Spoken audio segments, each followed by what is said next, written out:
I was standing in the center of Adrian Vale's executive conference room in a thrift store cardigan that smelled faintly of cedar and industrial detergent, under a band of cold white recessed lighting that made every loose thread on my sleeves look sharper than it was, when my mother dropped a glossy leather folder onto the polished walnut table and said, "There she is. I told you she would try this." The folder hit hard enough to make the water glasses tremble.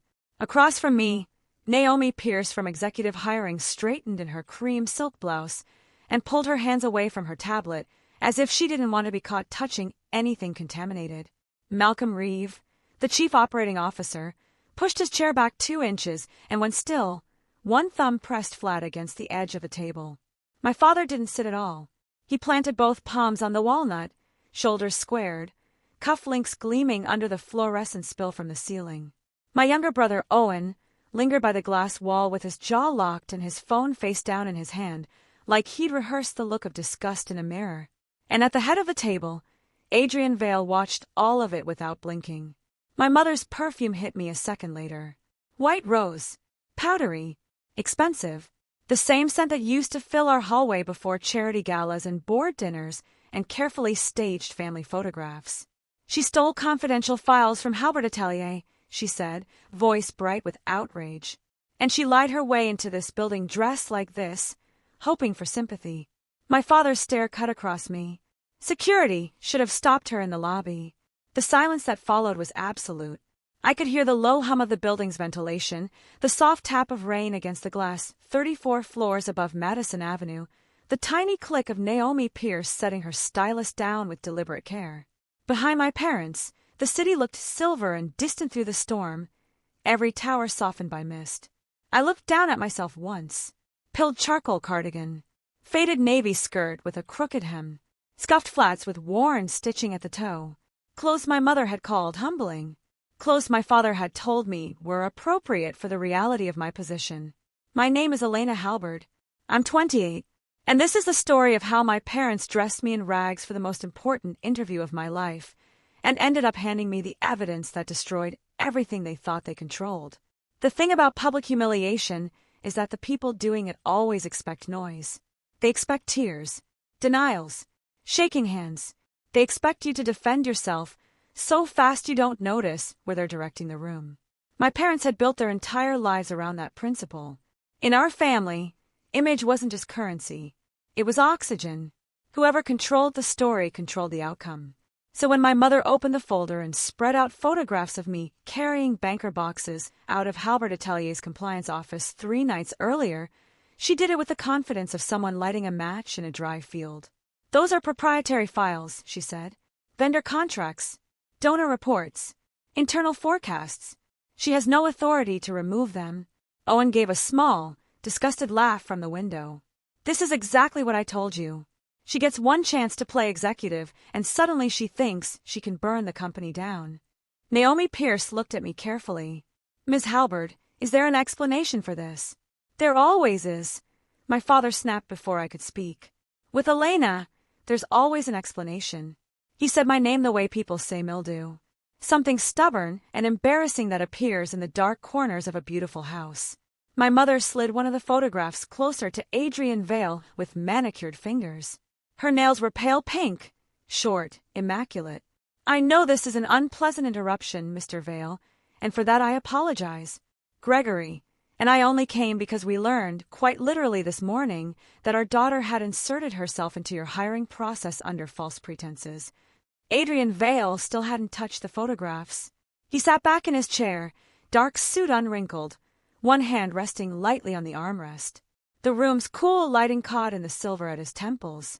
He had the kind of stillness that made everyone else look overworked. His expression wasn't sympathetic. It wasn't hostile either. It was simply attentive, which somehow felt more dangerous than either. "What false pretenses?" he asked. My mother made a small gesture toward me, toward the cardigan, the skirt, the whole insult they'd wrapped around my body before breakfast. "Elena has never held an executive-level position. She assists our internal teams. She is emotional, impulsive, and frankly unwell after a difficult year. We believed it best to handle this privately, but when we heard she had gained access to your offices and possibly brought stolen materials with her, Her voice trailed off with practiced sorrow. Malcolm Reeves' eyes shifted to the leather tote at my feet. That had been the whole point. Make me look unstable. Make me look poor. Make me look desperate. Then give the room an explanation it wanted to believe. Owen finally stepped away from the window and came closer, his Italian loafers soundless on the carpet. He adjusted the cuff of his navy jacket and shook his head at me with brotherly disappointment. A performance so polished it almost deserved applause. "You should have just stayed home," he said. "Mom gave you a way out." I turned and looked at him fully for the first time that morning. He had our father's height and our mother's gift for expensive contempt. There was a small white stress mark at the corner of his mouth. He kept licking it away. That was when I knew he was more nervous than he sounded. Naomi glanced between us. "Mr. Vale, do you want me to call legal?" "Not yet," Adrian said. My mother heard that and mistook it for relief. She sat at last, smoothing her camel wool coat beneath her with tight little movements, then crossed her ankles and leaned toward Naomi as though the two of them were women burdened by a difficult girl. "I hate scenes," she murmured. That almost made me smile. Because my mother loved scenes. She just preferred the kind where she directed the lighting.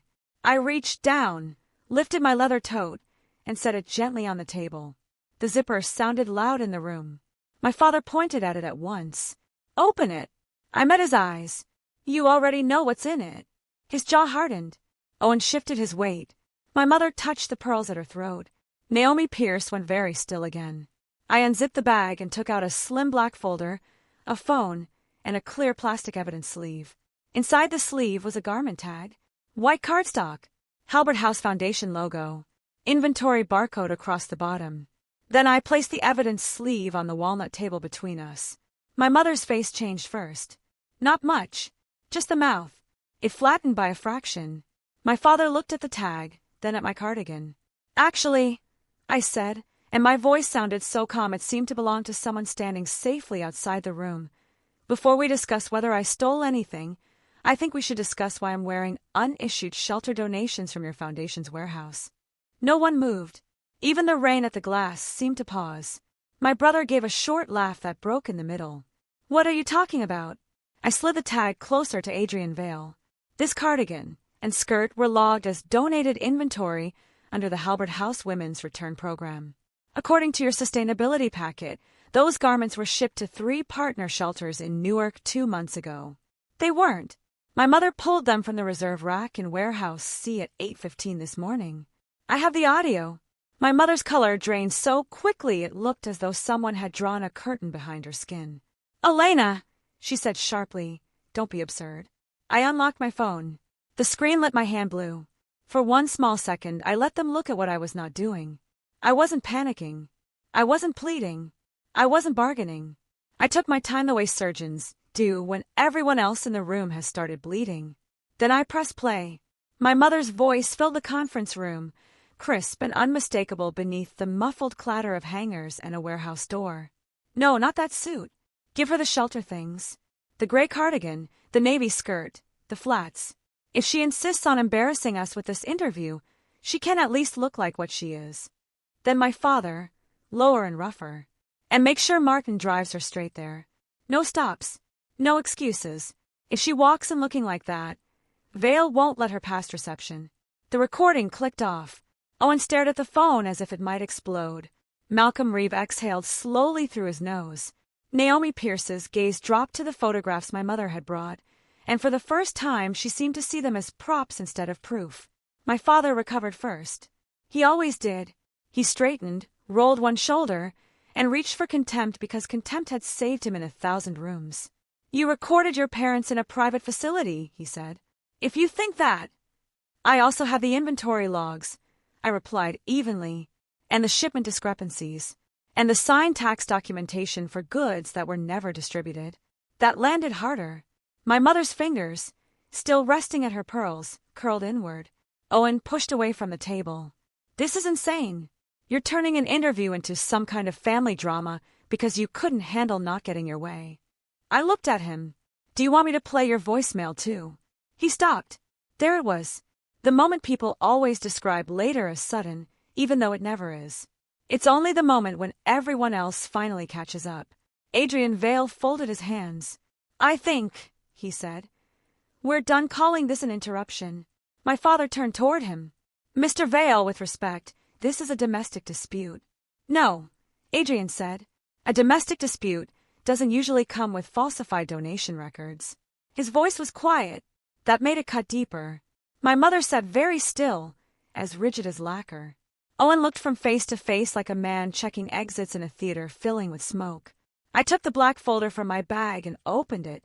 Inside were copies of vendor audit reports, internal memoranda I had written, and watched my father sign as his own, screenshots of burner email headers, shipment records with altered quantities, and a preliminary timeline I had been building for 3 months. I laid them out one by one. No flourish. No rush. "This is the first thing," I said. "The clothes I'm wearing were part of a foundation inventory pool reported as donated in March. They were still in Halbert's storage this morning." I set down 3 printed screenshots. Warehouse camera stills. Timestamped. "This is the second thing.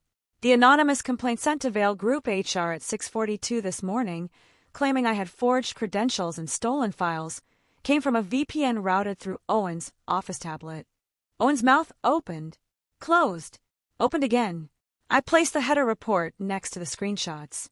"And the third thing," I said, looking at my father, "is that the banker boxes in those photographs contain copies of compliance memos I wrote at your direction because you wanted a private record before the acquisition due diligence review. Every page has my draft metadata on it. If you'd like, I can show the revision history." My brother's voice came out high and thin. "Dad!" My father didn't look at him. My mother leaned forward suddenly. "Adrian, this is ridiculous. She has always been theatrical. She has always taken normal family tensions and inflated them into persecution. Gregory, say something." But he was no longer staring at me. He was staring at the warehouse timestamps. I let the implications settle over the room. Naomi Pierce picked up one of the printouts. Malcolm Reeves stood and walked around the table slowly, stopping beside Adrian to look at the evidence sleeve with the foundation barcode. Owen dragged a hand through his hair and smudged the side part he spent so much money maintaining. My mother's posture stayed perfect from the shoulders down, but her left knee had started bouncing so fast it shivered the hem of her coat. Then Adrian Vale looked at me and asked the only question in the room that mattered. "When did you know they were setting you up?" I held his gaze. 3 months ago, when I found draft acquisition summaries in my father's private folder with sections lifted word for word from reports I'd written and marked confidential. 2 weeks ago, when my dry cleaning disappeared and my interview confirmation email was forwarded from my mother's account to Owen. This morning just confirmed the shape of it. My father finally found his voice again. "You have no idea what you're doing."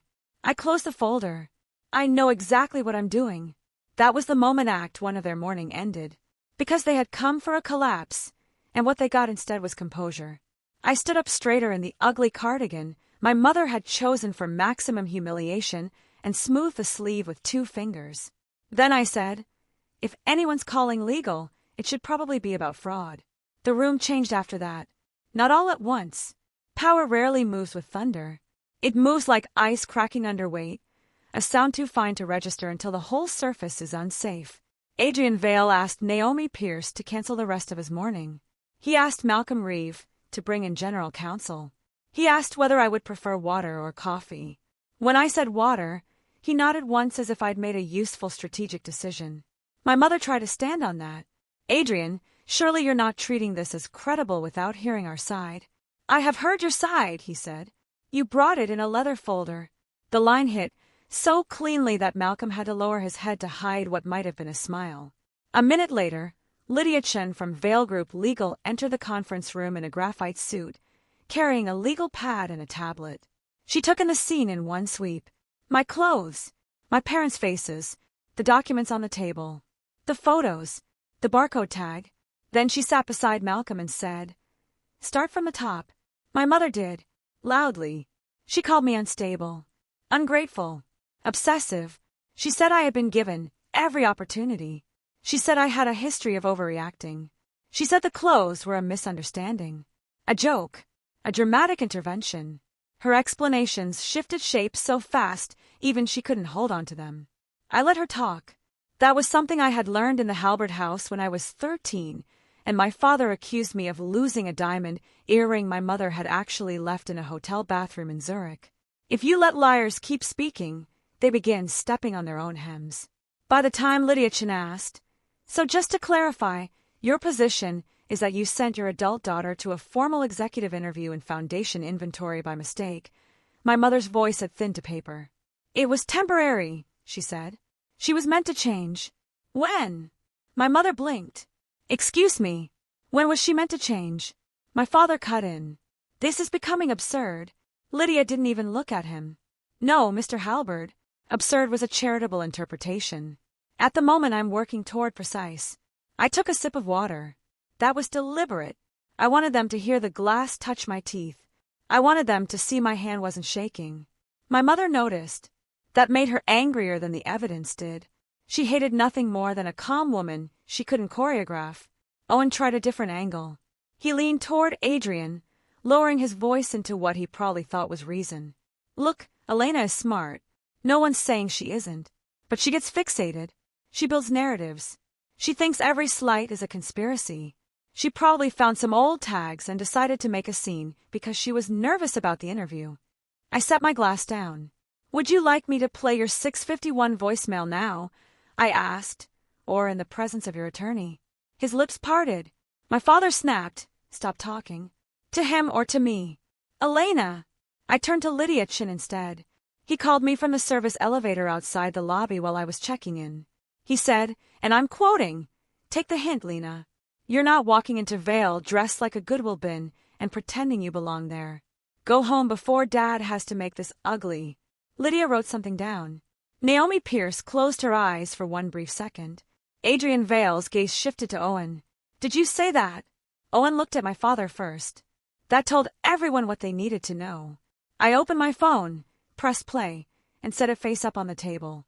Owen's own voice crackled through the speaker, smug and rushed and ugly in a way only unguarded recordings ever truly capture. "Take the hint, Lena. You're not walking into Vale dressed like a Goodwill bin and pretending you belong there. Go home before Dad has to make this ugly." The recording ended on the sound of an elevator bell. No one spoke. Malcolm Reeve leaned back against the credenza and crossed his arms. Naomi Pierce looked physically embarrassed to be in the same profession as people who did this before 9 in the morning. Lydia Chen underlined something on her legal pad with careful pressure. My brother swallowed once. Hard. "She baited me." "No," I said. "I documented you." There are moments when truth doesn't feel triumphant. It feels clinical. That was one of them. I wasn't enjoying any of this. Not the collapse of my mother's poise. Not my brother's cracking voice. Not even the tremor I saw start in my father's right hand as he reached for one of the photographs and realized, too late, that he brought proof from the wrong war. Because those photographs of me carrying boxes out of the compliance office were real. What they had failed to understand was that I had wanted them taken. 3 nights earlier, I had used my own access badge to remove duplicate copies of everything I'd ever written for Halberd Atelier that had later appeared under someone else's name. Everything related to the Halberd House Foundation inventory adjustments, and everything connected to the acquisition ethics review I suspected my father was manipulating. I had timed it for the end of the day, when the marble lobby outside compliance reflected every flash from a phone camera. I had paused once in front of the mirrored column and shifted the boxes deliberately, so the labels faced out. I knew Owen would have someone watching. I knew my father never moved against a threat without first collecting stage props. What I didn't know, until that morning, was that my mother would make the gift so perfect by dressing me in evidence. Adrian Vale looked from the papers to me and said, "You expected them to do this here." "I expected them to do something public," I replied. "They only know how to act if there's an audience." That earned me the smallest change in his expression. Not a smile. Something closer to recognition. My mother pushed back from the table, so abruptly her chair legs scraped the floor. "This is insane. We are not staying here to be insulted by our own daughter." "Sit down," Lydia Chen said. The command was so crisp that my mother actually froze before she realized she'd obeyed it. Lydia capped her pen. "At the moment, Miss Halberd, what I see is potential evidence of retaliatory conduct, attempted professional sabotage, fraud connected to charitable inventory, and possible misrepresentation in materials submitted during active acquisition review." So yes, you're staying. My father's voice dropped low. Dangerous. The voice that used to make staff members leave rooms with tears burning in their eyes while still saying, "Of course, sir." You don't have the full picture? Then by all means, Adrian Vale said, paint it. My father looked at him, then at me, then back at the printouts. He was calculating. I could almost hear the gears. Which lie would cost the least? Which concession could be made without opening the floor beneath him? Behind that still handsome face, he was shuffling options like cards. My mother went first instead. Fine, she said. Each word clipped. Elena wanted this interview because she's resentful. We didn't think it was wise. She has no senior title, no executive polish, and no experience dealing with pressure. We tried to discourage her, perhaps too forcefully. That's all. I tilted my head. You forgot the part where you billed the clothes on my body as charitable distribution. Her eyes snapped to mine. And the part where Owen sent a defamatory message to HR before I arrived. Owen muttered, Jesus. And the part, I continued, now looking at Adrian Vale, where the strategic vendor risk memos in your acquisition packet were written by me while my father presented them as his own work product. That was the revelation that changed the room's temperature completely. Malcolm Reeve pushed off the credenza. Naomi Pierce stared at my father in open disbelief. Lydia flipped through the samples in my folder and found the first page metadata printouts I'd clipped behind each memo. Author, Elena Halberd. Last modified by Elena Halberd. Comments visible in track changes before being scrubbed for final delivery. My father went pale around the mouth. I let 1 second pass. Then another. Actually, I said, because some words deserve to be repeated when they land this hard. You weren't protecting the company. You were hiding the fact that most of the ethical risk assessment for this deal came from the daughter you keep introducing as unstable. My mother's shoulders sagged as if invisible wires had just been cut. That was the power shift. Clean. Irreversible. Adrian Vale stood. He wasn't theatrical about it. He simply rose from the leather chair and buttoned his jacket once. But everyone else in the room reacted as if a verdict had entered. Miss Chun, he said. I want an external review initiated immediately.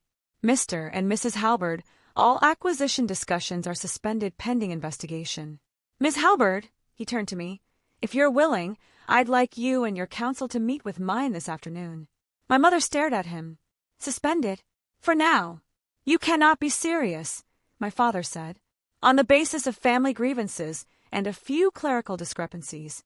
Adrian Vale's gaze went cold enough to frost glass. You sent your daughter to an executive interview in misappropriated charity clothing and arrived here with staged photographs to destroy her credibility before she could speak. If this is what you do in public, I have no reason to believe the private numbers. Owen sat down, so abruptly he practically fell into the chair. I closed my folder, slid the evidence back into my tote, and stood. My father looked up at me with a fury so concentrated it had gone quiet. He had screamed at me before. He had insulted me with artistry. He had frozen me out for months. But that expression was new. It was the look men get when the lock they trusted turns out to have another key. You think you've won something, he said. I pulled the cardigan sleeve straight one final time. No, I replied evenly. I think I've finally started. Then I left the conference room while the rain streaked silver down the glass behind me. In the elevator, alone at last, I let out one slow breath and watched my reflection tremble in the mirrored steel doors. They thought they had ruined my interview, but they had no idea they just delivered my case in a cardigan and a pair of cracked flats. The next few hours moved with the strange elasticity of disaster. At 11:30, I was sitting in a smaller Vale Group conference room with Lydia Chin, an outside employment attorney named Simone Hart, and Adrian Vale himself, who had set aside the entire middle of his day and seemed unbothered by the inconvenience. The room was lined with smoked glass and matte black metal shelving, the table pale oak instead of walnut, the chairs gray, leather worn soft at the arms from years of meetings that probably decided the fates of people who never knew the room existed. Simone Hart arrived with a legal pad, a linen trench coat folded over one arm, and the calm face of a woman who had spent a career listening to the worst things people did when they thought power would protect them. She shook my hand and said, "Tell me everything in order." So I did. I started with the foundation. Halbert House had been my mother's proudest invention, at least in public. A charitable initiative attached to Halbert Atelier that claimed to donate professional clothing and emergency grants to women re-entering the workforce. Every fall there were photo ops. Every winter there were feature spreads. Racks of blazers and dresses arranged under soft lighting. My mother standing between civic leaders in cashmere, smiling as if she had personally sewn dignity into every hem. Privately, the foundation was a prop warehouse, a tax instrument, and, when convenient, a punishment system. Women in crisis did receive some donations, enough to keep the stories true in outline. But I had discovered, 3 months earlier, while reconciling a set of mismatched logistics invoices no one expected me to understand, that thousands of dollars worth of distributed inventory never left storage. Items were logged as shipped, then quietly reclassified, stored, or rerouted.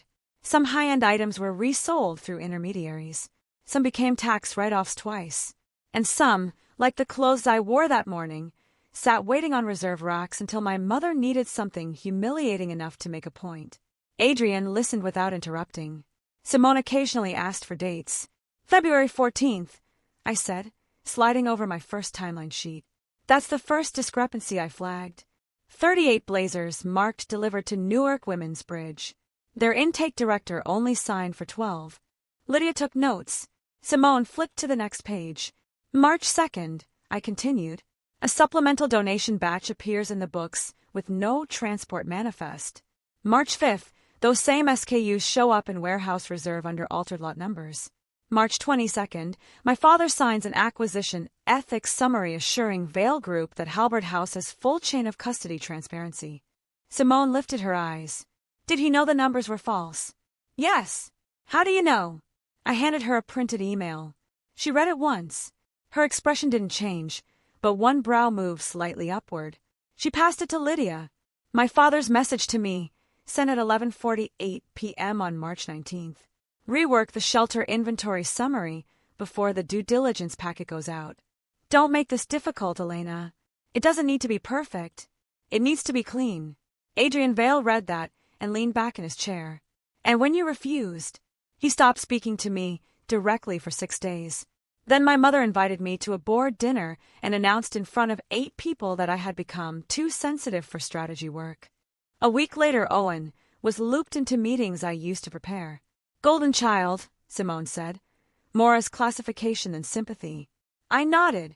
With branding, there are families where favoritism is sloppy and emotional. In ours, it was operational. Owen got titles before results. I got tasks without titles. He was presented to donors, investors, editors. I sat 3 floors below building systems that kept his presentations from collapsing. If something went wrong, it landed on my desk quietly. If something went right, it rose into his biography.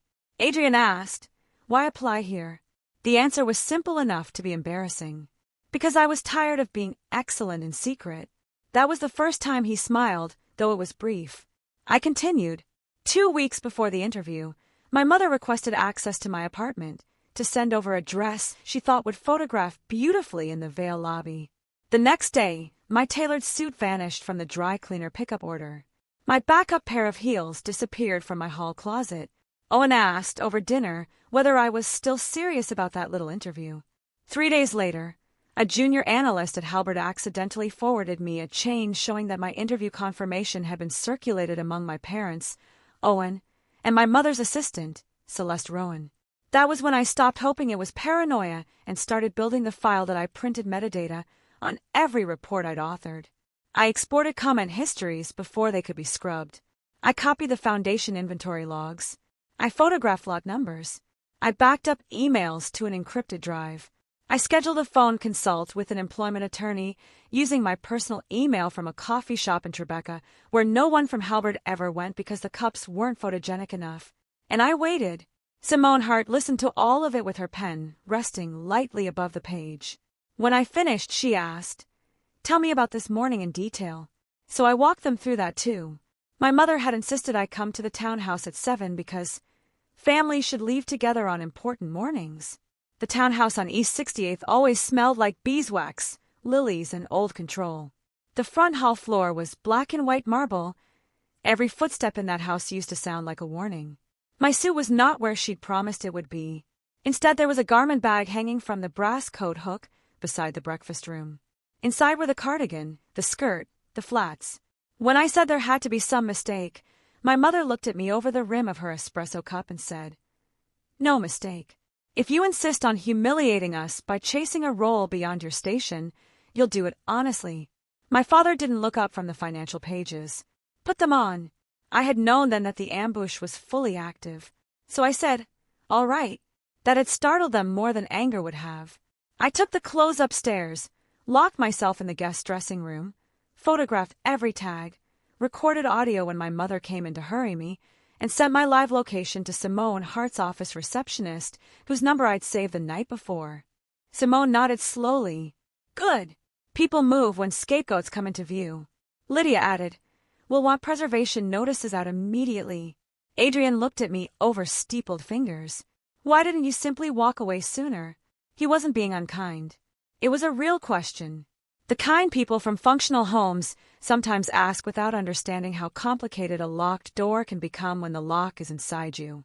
"Because leaving wasn't just leaving," I said. "My apartment was in a family LLC. My salary came through a subsidiary Owen controlled on paper. My health insurance was attached to the company plan. And because when people spend your whole life telling you you're difficult, you waste years making yourself useful enough to earn basic respect." Simone's eyes softened by a fraction. "Not anymore." At 1:30 that afternoon, her firm filed notices to preserve evidence, prepare claims related to retaliation and professional sabotage, and alert state regulators to potential charitable fraud if Vale Group's internal review confirmed what my documents suggested. Lydia Chen, moving with terrifying efficiency, froze all ongoing acquisition exchanges pending external verification. Adrian Vale personally withdrew from a charity keynote he had been scheduled to deliver with my mother the following week. By 3, my father had left 3 voicemails. The first was fury. "Call me immediately. Do not mistake a temporary spectacle for leverage." The second was strategy. "We can still handle this privately if you stop speaking to Vale's people and come home." The third was pure instinct. "What do you want?" I archived all 3 without replying. At 4:15, Simone's assistant buzzed us to say a woman named Celeste Rowan was in reception and said she would only speak to Elena. The reception area of Hart and Baines was all pale stone, brushed brass, and thick wool rugs that swallowed footfall. Outside, the rain had stopped. The city beyond the windows looked scrubbed raw and bright. Celeste stood when I entered. She was 40, maybe 41, narrow-faced, impeccable in a navy sheath dress that had probably survived 10-hour days for years without wrinkling. She held her tote with both hands in front of her, fingers white around the straps. "I shouldn't be here," she said. "No," I replied. "You really should." She let out a breath that sounded almost like a laugh, then glanced toward the hall where Simone was waiting. "Your mother is going to destroy me." "Not if she gets there second." That was enough. We took her into a smaller conference room. Frosted glass, oak table, warm recessed lighting. She sat at the edge of the chair as if ready to bolt, then reached into her tote and removed a slim external drive, a paper planner, and a sealed envelope. "I didn't come earlier," she said, eyes on the drive. "And I'm not proud of that. I told myself I needed the job. I told myself families were complicated. I told myself maybe you understood the rules better than I did because you were their daughter. But when she made me pull those clothes this morning and said, 'If Elena wants to play poor, let's make her believable,' I realized she was going to burn whoever was nearest until something stuck. And next time it would have been me." Simone folded her hands. "What's on the drive?" "Email exports, scanned courier receipts, inventory edits, a copy of Gregory's March 21st call notes for the Vale acquisition dinner, and a camera pulled from the lower hall this morning." My pulse kicked once. "The lower hall?" Celeste nodded. "The camera by the breakfast room. There's no audio, but it shows your mother handing Martin the garment bag, then Owen taking photos when you came downstairs." She slid the sealed envelope toward me. "And those are the original pickup slips for your dry cleaning and the key release authorization your mother signed to access your apartment." For a second, I just looked at her. Then I said, "Why now?" She met my gaze at last. Because you were the only person in that house who ever said thank you when I handed you a file. Because when my son broke his arm 2 winters ago, you drove me to the hospital after your mother said the gala couldn't run itself. And because people like your parents assume loyalty is a permanent condition. It isn't. That was how the third act of their downfall truly began. 2 days later, we met at Roth, Bellamy and Kane, the outside firm Vail Group had retained for the formal confrontation.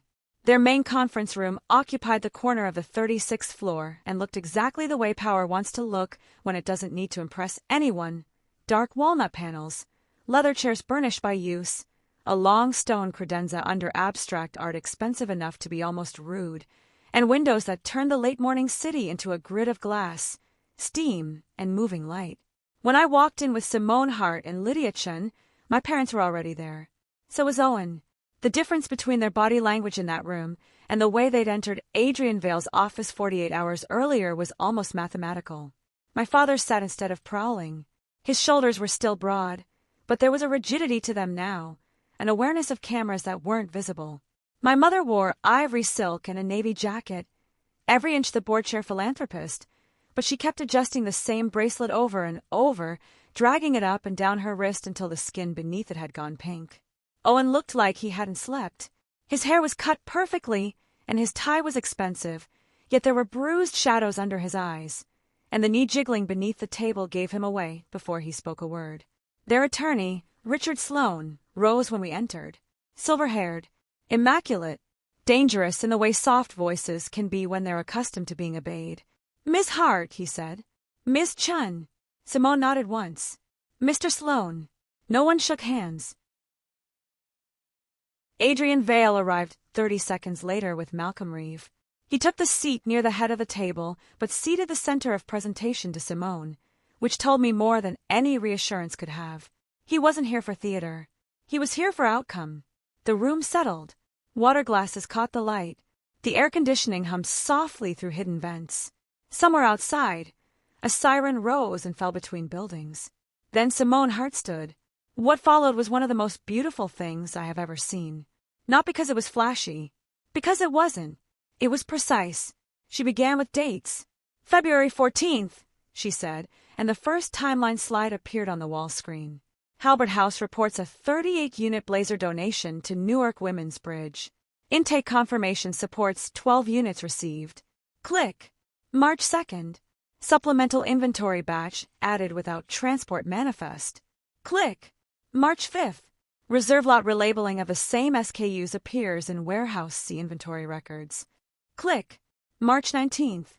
Gregory Halbert instructs Elena Halbert to rework inventory data before submission to Vail Group. The email appeared in sharp black text on white background. My father looked down. Simone didn't pause long enough to let him regroup. March 21st. Acquisition Ethics Summary is prepared using memoranda authored by Elena Halbert but submitted under Gregory Halbert's authority. Metadata and revision histories have been preserved. Click. Side-by-side documents. My drafts. His final packet. April 26th. Elena Halbert's interview confirmation for Vail Group is forwarded from Celeste Halbert's personal account to Gregory Halbert, Celeste Rowan, and Owen Halbert. My mother's head snapped up. You access my private email. Lydia Chun answered before Simone had to. Your assistant preserved the chain from a company-managed device. My mother's mouth tightened. Click. April 29th. Elena Halbert's dry cleaning pickup authorization is diverted using Curalease paperwork signed by Celeste Halbert. The signed form appeared. My mother's signature curved across the bottom like a blade. Click. May 2nd. 8:12 a.m. Warehouse C footage shows foundation inventory being pulled by instruction. Still frame. My mother. Profile sharp as cut glass, handing a garment bag to Martin the driver. Celeste Rowan off to one side with the inventory tablet. Click. May 2nd. 8:41 a.m. Lower hall camera shows Elena Halbert descending in the garment set later identified as misclassified foundation inventory. Owen Halbert photographed the moment. Still frame. Me on the staircase in the cardigan. Owen below. Phone lifted chest high. Owen whispered, Jesus Christ. Click. May 2nd. 6:42 a.m. Anonymous complaint routed to Vail Group HR alleges credential fraud and theft by Elena Halbert. Origin Trace connects to a VPN session initiated from a device registered to Owen Halberd. Header analysis filled the screen. Click. May 2nd, 9:03 a.m. Audio recording captures Celeste Halberd and Gregory Halberd explicitly directing that Elena be sent to the interview in Foundation clothing with no opportunity to change. The transcript appeared. My mother's lips lost all color. Simone let the transcript remain on the screen for 3 full seconds. Then she changed slides again. Taken together, this shows a coordinated plan to sabotage Elena Halberd's professional opportunity, misrepresent her competency to a prospective employer, retaliate against her for preserving evidence of internal misconduct, and potentially conceal fraud within a charitable foundation represented as an asset during acquisition review. She turned from the screen and faced the table. That is not family conflict. That is premeditation. The silence that followed landed heavy and complete. I looked at my parents. My father was staring at the polished grain of the table, as though numbers might still save him if he arranged them correctly in his head. My mother looked at the transcript on the wall and seemed unable to reconcile the neat typography with the violence of hearing her own words flattened into evidence. Owen had both hands over his mouth, fingertips pressed white against his face. Richard Sloane cleared his throat. We dispute the characterization. Which part? Simone asked. The inventory fraud, the theft of work product, the retaliatory conduct, or the conspiracy to defame my client in the middle of an executive interview. His jaw flexed. We dispute intent. Lydia Chun gave the tiniest tilt of her head. Then you're going to struggle with the timestamps. Adrian Vale hadn't said much yet. He didn't need to. His silence had become institutional. But now he leaned forward, resting his forearms on the table, and addressed my father directly. When we first discussed acquisition, he said, you spent 20 minutes telling me Halberd Atelier was built on discipline, legacy, and trust. I remember because you said trust twice. I also remember Elena's memoranda because they were the sharpest materials in your packet. You claimed credit for them without hesitation. My father finally looked up. Adrian? No, Adrian said. We're well past first names. A flush crept up my father's neck. Then the door opened, and Celeste Rowan walked in with one of Roth Bellamy's paralegals. If the earlier revelations had cracked the structure, this shattered what remained of the illusion that my parents still controlled the cast. My mother's hand flew to her chest. Celeste. There was no mistaking the betrayal in the way she said it. Not sorrow. Offense. As if a chair had refused to stay where she'd placed it. Celeste took the empty seat near Lydia. She had chosen a black suit this time, severe and elegant. Her hair was pulled into a low knot. She didn't look at my mother. Simone said, Ms. Rowan has agreed to provide testimony and documentation in exchange for appropriate whistleblower protections. Owen turned toward her. You worked for us. Celeste faced the screen instead. I worked near you. That landed harder than shouting would have. Simone asked her 3 questions first. How long she had served as my mother's executive assistant, whether she had been instructed to facilitate the diversion of my clothing and the selection of the foundation garments, whether she had been present for discussions about what would happen if I reached Vale Group anyway. Celeste answered each one clearly. Yes, yes, yes. Then she opened the paper planner she'd brought and read from notes written in her own careful hand. On April 27th, Mrs. Halberd instructed me to obtain Elena's interview schedule and forward it to Gregory and Owen. She said, quote, if Elena insists on making herself a spectacle, we can at least control the lighting. My mother closed her eyes. Celeste turned the page. On April 29th, Mrs. Halberd directed me to cancel Elena's dry cleaning release by using the apartment access authorization. She said, she won't need the suit where she's going. Another page. On May 2nd at approximately 7:55 a.m., in the breakfast room, Gregory Halberd said, if Vale sees her like this, he'll understand what level she's really operating on. Owen Halberd then said, I'll make sure HR knows she's unstable before she gets upstairs. Owen pushed back from the table. That's not what I said. Celeste looked at him for the first time. Would you like me to read the rest? He sat down. Simone turned to the screen again. And one more piece. A final slide appeared. This one wasn't from me or Celeste. It was from Newark Women's Bridge, provided after Lydia's team contacted them quietly. It listed intake shortages, repeated delivery inconsistencies, and a complaint they had nearly filed last month when winter coat counts failed to match Halbert House press releases. The shelter director's note sat at the bottom of the page in plain text. We hesitated to escalate because Mrs. Halbert asked for discretion and said the discrepancies were a temporary systems issue. The women affected were disappointed, especially those attending job placement interviews. I felt something cold move through me at that. Not anger. That had burned off earlier. This was clearer than anger. This was the final removal of excuse. My mother hadn't only used the foundation as a stage. She had used women who needed those clothes as filler in her own image. Adrian Vale looked at the note, then at my mother. That, he said quietly, is what destroys the deal. My mother drew herself up. This is outrageous. Our family has spent decades funding women. Simone replied, by billing garments twice and dressing your daughter in the leftovers. My father turned on her then. Suddenly, the fracture finally splitting open. If you had just let this interview go. My mother whipped toward him. If I had, Gregory, you were the one who wanted her handled. Don't you dare do this now. Owen stared between them, stunned. Handled? Richard Sloane raised a hand. I advise everyone to stop speaking. No one listened. My father's control was gone now, not with noise but with leakage. Little truths beginning to seep out through stress fractures. I said discourage her, he snapped. I did not say humiliate her in the middle of the city. Oh, that's precious, my mother said, almost laughing. You were perfectly happy to let Adrian see those photographs.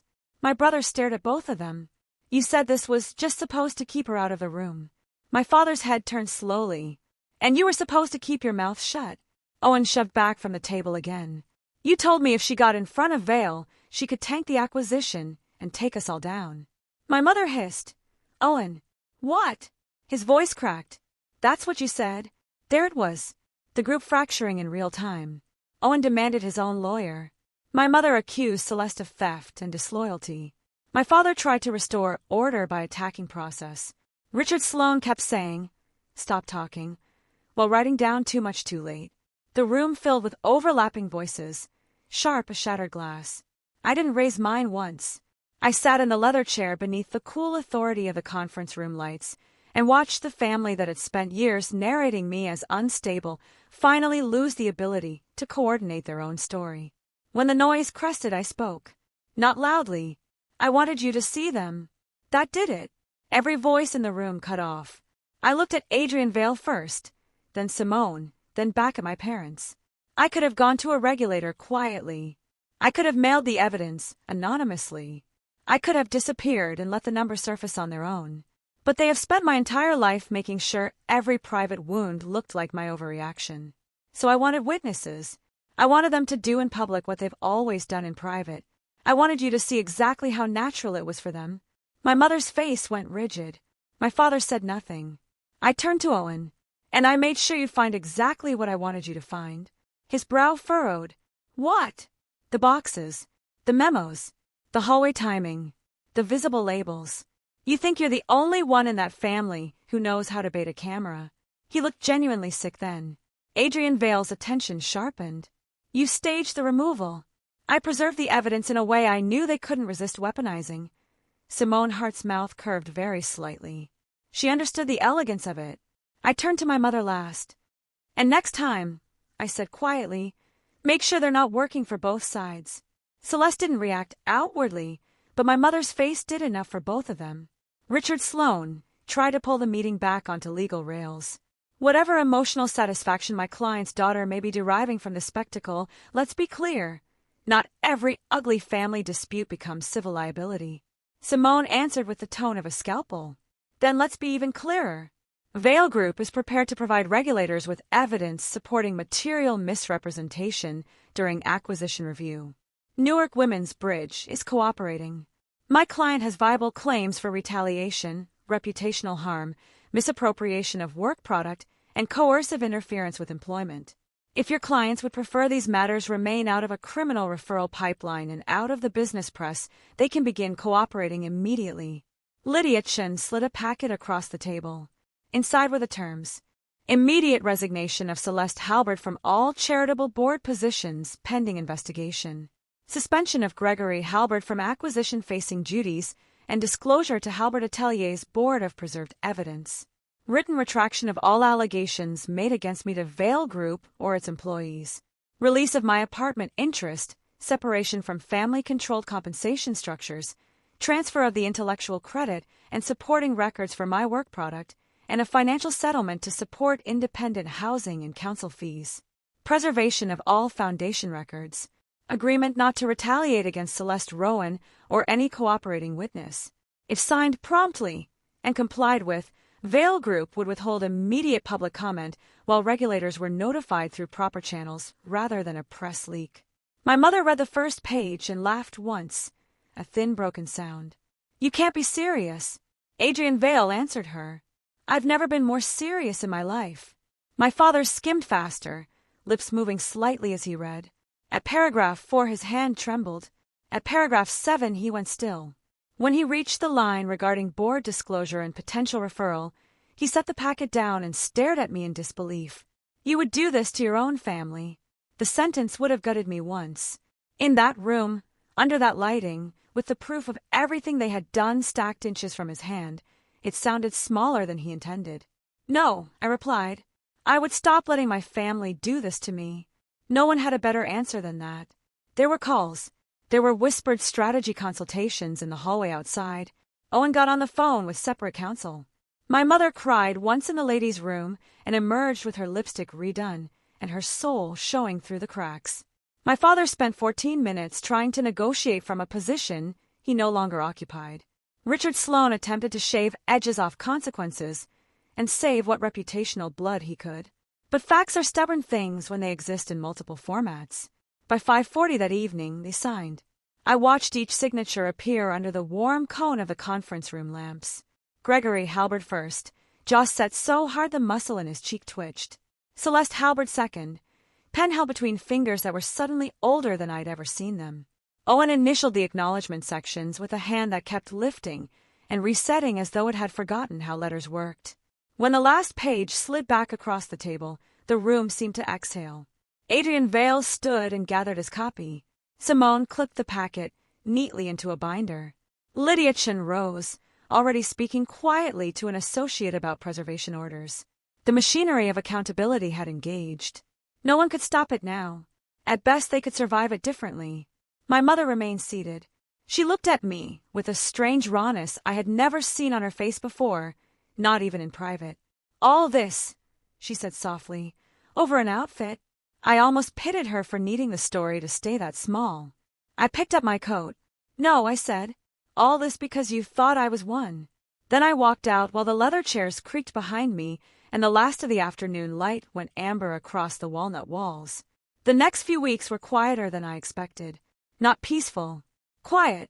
There's a difference. Peace has softness in it.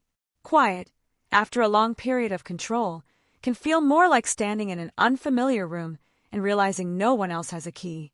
I moved into a short-term apartment in Brooklyn Heights 3 days after the papers were signed. The place was on the 4th floor of a narrow brick building with oak floors scratched pale by decades of other lives and tall windows that caught the morning sun as if it had chosen the room on purpose. My first full day there, I woke before the alarm and lay still under white linen sheets listening to pipes click gently in the walls and a delivery truck idle on the street below. No one was pacing upstairs. No one was checking whether I had answered fast enough. No one was deciding what version of me the day required. I made coffee in a chipped ceramic mug I bought myself from a corner shop on Montague Street. The steam curled into the gold of the morning light. I stood by the window in bare feet and looked at the slice of river visible between buildings, gray-blue and steady. A new morning scene sounds sentimental when people describe it from the outside. From the inside, it is almost embarrassingly practical. You notice the simple things first. The weight of your own keys. The fact that the food in the refrigerator was chosen by you. The absence of dread when your phone lights up. My phone did light up constantly. At first it was threats. My father, this is not over. My mother, you are humiliating us publicly for private family matters. Correct this now. Owen, do you have any idea what you've done to me? Then came bargaining. My father, let's discuss a sensible resolution. My mother, we can still fix our relationship if you stop listening to strangers. Owen, Dad's losing it. Call me. Then nostalgia. My mother at 1:13 a.m. I miss who you used to be. My father, 3 days later, the house is not the same. The cruel part of controlling families is that once punishment stops working, they reach for memory. They talk as if closeness was always available, as if your distance arrived out of nowhere, as if the cost of staying had not been paid in flesh for years. I archived everything.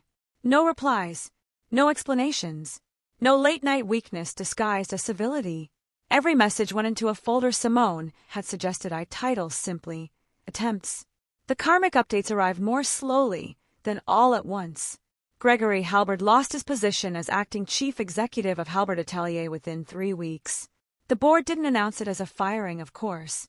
Men like him are rarely carried out in daylight. They temporarily step back. They focus on family matters. They support a transition. But the business press is fluent in euphemism. Once Vail Group's acquisition withdrawal became impossible to hide and questions started circling around the foundation numbers, Gregory's absence from investor calls said everything language was trying to avoid. Please subscribe my channel. He had spent 20 years cultivating the image of a hard, brilliant patriarch who could close any room by walking into it. The irony was perfect. In the end, the room that closed was his own. My mother lost more slowly and more publicly. Charity boards are built on reputation and gossip braided together so tightly they become indistinguishable. Once Newark Women's Bridge quietly confirmed discrepancies, and 2 other partner organizations admitted they were reviewing records. Invitation stopped. Not dramatically. No one posted denunciations. They simply forgot her. Her name slid off gala host committees. Her photo vanished from a museum benefits digital invitation. A women's leadership luncheon replaced her keynote with a state judge and never issued a correction. A friend of Simone sent me a screenshot from Page 6 style social media showing my mother arriving at a fundraiser through a side entrance, untagged, unsponsored, unclaimed. For a woman who had built herself out of public admiration, that was a slow suffocation. Owen's fall was less elegant. He had never been malicious in the grand, strategic way my parents were. He was something more common, and in some ways, sadder. A son raised inside borrowed certainty until he mistook access for ability. Once his role in the HR complaint and the staged hallway photographs became part of the internal record, Halberd's board counsel advised he take leave from his vice president position immediately. 2 months later, a startup where he'd been angling for an executive landing spot withdrew its offer after background diligence got complicated. One of the few useful things about affluent ecosystems is how quickly they circulate invisible warnings. He texted me once after midnight. I didn't know they would go that far. It was the closest he ever came to truth. I still didn't answer. The enablers found their own corners of consequence. Richard Sloan stopped appearing as public counsel for the foundation within weeks. Martin the driver retired unexpectedly.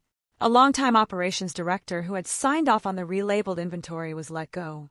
2 board members who had nodded through my mother's presentations issued statements about renewed governance commitments, which is the corporate version of washing your hands in expensive soap after holding something dirty too long. Meanwhile, the simplest part of the justice was the part no article ever covers. I started getting my own credit. Lydia Chin invited me to consult on the internal review because I knew the structure from the inside better than anyone. Adrian Vail asked if I would consider a contract position, helping his team untangle the ethical risk exposures in a few of the retail group's charitable partnerships. Simone introduced me to 2 nonprofit boards that wanted someone sharp enough to see where image drifted into exploitation. Within 6 weeks, I had more independent work than I'd ever been allowed to imagine for myself. I took a sublease office in Dumbo with exposed brick, steel-framed windows, and a desk wide enough for 2 monitors and a plant I kept forgetting to water. I named the firm Halcyon Compliance Studio because I liked the sound of something calm that had been earned. My first client was a mid-sized apparel brand trying to rebuild after a supplier scandal. My second was a workforce charity that wanted clean inventory controls and donor reporting strong enough to survive scrutiny. I was good at the work because I had trained in the most brutal possible classroom, a beautiful system designed to hide rot. Celeste Rowan became my operations lead 3 months later. That still makes me smile when I say it. The first time she came to the office as part of my team instead of my mother's shadow, she stood just inside the door and looked around the room in a kind of careful disbelief. Morning light was spilling across the wood floor. There was a tray of cheap pastries from the bakery downstairs. Someone in the adjacent studio was sanding something, and the smell of sawdust drifted faintly through the old walls. "This is small," she said. "It is. It's honest. That's the idea." She set her bag down and gave me the first unguarded grin I'd ever seen on her face. "Good. I'm exhausted by grandeur." Our friendship grew sideways, the way real trust often does. Not in speeches, in logistics, shared coffees, late evenings comparing audit notes, her dry humor surfacing without fear. My understanding, slowly deepening, of how many years she had spent surviving by precision and silence. We never romanticized what had brought us together. But there was warmth in the aftermath neither of us had expected. An alliance born in pressure, then made human by ordinary days. Every now and then, Karma sent updates through casual conversation the way weather changes drift through an open window. One afternoon in October, I was sitting with Simone Hart on the terrace of a cafe on Hudson Street, the wrought iron table warm from late sun, when she stirred her iced tea and said, "You won't believe who I just saw at Foley Square." I